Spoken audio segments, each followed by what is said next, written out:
All right, last thing that we got to get to today before we get out of here. What in the world was that in Miami? Snap back to King. Flush out to his right. Looking. 5 seconds to go. He will toss it into the end zone at the 5. Larry into the end zone. Touchdown Jackets. Touchdown Jackets. 1 second left. Question Larry. What did we just witness? And it's 23-20 Jackets. Okay, so everybody is going to obviously give you the obvious. That can't happen. It's an egregious mistake from the coaching staff. If you don't know what I'm talking about, Miami snapped the ball under 40 seconds to go in the game clock. Didn't have to hand the ball off. All they had to do was take a knee and the game is over. Literally, all you have to do is snap the ball, take a knee, and the game is over. And they handed the ball off. It was fumbled.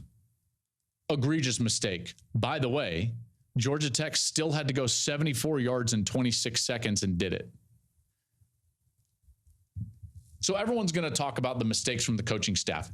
And yes, they're egregious. This is, by the way, way worse than playing with 10 men on the field.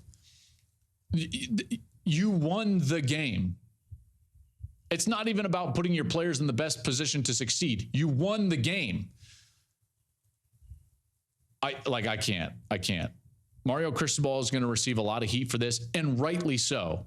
Rightly so. By the way, some have pointed to a game back in 2018 when he was at Oregon, when they handed the ball off in a similar situation, but it was different.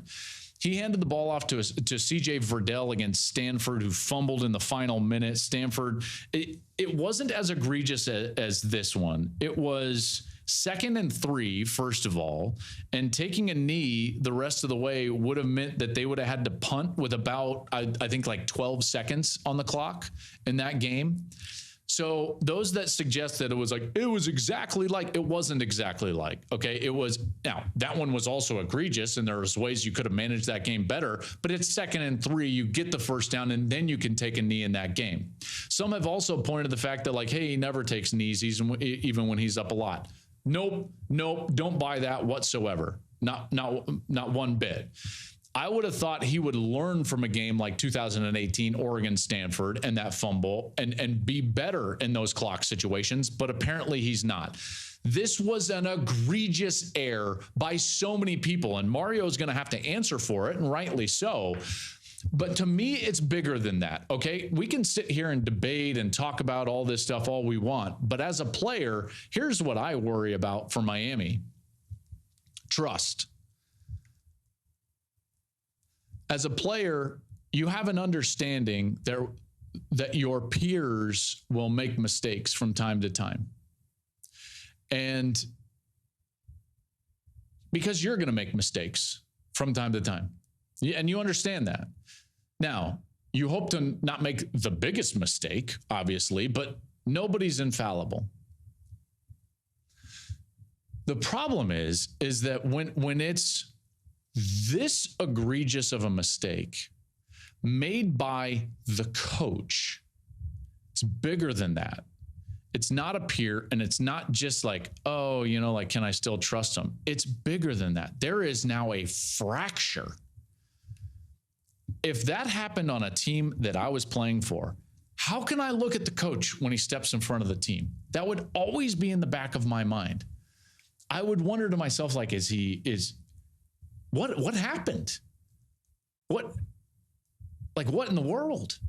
It would be, it's similar to that. You have friends, and you understand, hey, if they breach your trust, it's okay, I'm just going to not trust that person anymore. No biggie, that's on me. I can control that.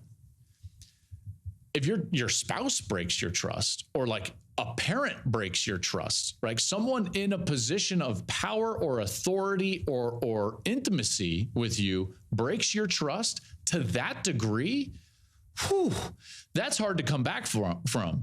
So from a player, I'm just saying, from a player's perspective, if I'm in that locker room, this is incredibly tough to get over. Incredibly tough, because now I am questioning everything about what's going on. How do I fully trust what I'm being told by my coaches in any respect, if that's what happened? And then here's the other part of this. What are quarterbacks being taught in college football? I see every single week that coaches are having to completely run these situations from the sideline, and it's like the quarterbacks have no idea what's going on. If I'm a quarterback, if I'm Tyler Van Dyke and they call a run play, I look over at the sideline and I would just shout like, absolutely not.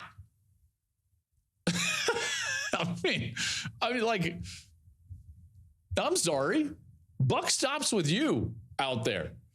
And again, like this is not a knock on him specifically. I'm saying like any quarterback, if you are a quarterback out there, you are the eraser of bad coaching. You are. You can get your team into the right play. You can get them into the right protection. When mistakes are made, by the way, on the field, guess what the quarterback does? Makes the offense right. Someone misses a block, you can make them right. Like that's like the quarterback's main job. If a run play is called in that situation, I would look up on the clock and been like, no.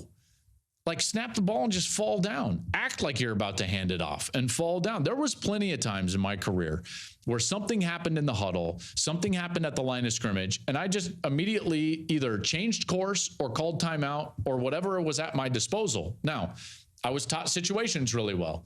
I'm just saying, like Caleb Williams in the USC game, he tried to run up and spike the ball even though he had a timeout. I'm like, what? Guys just lose their mind. Guys lose their mind. But the trust factor is a big one. This is a big one because it is different when it's the coach and it's different when it's this bad, right? It's not just a coaching decision like, hey, we went for 2, which, by the way, Arizona should have gone for 2 in their overtime with USC, but I'll get to that on Wednesday's show. It's not just a coaching decision. Like this was a massive mistake and a massive breach of trust. And so for Miami, I hope that they can get over it. But boy, that's going to be very, very difficult.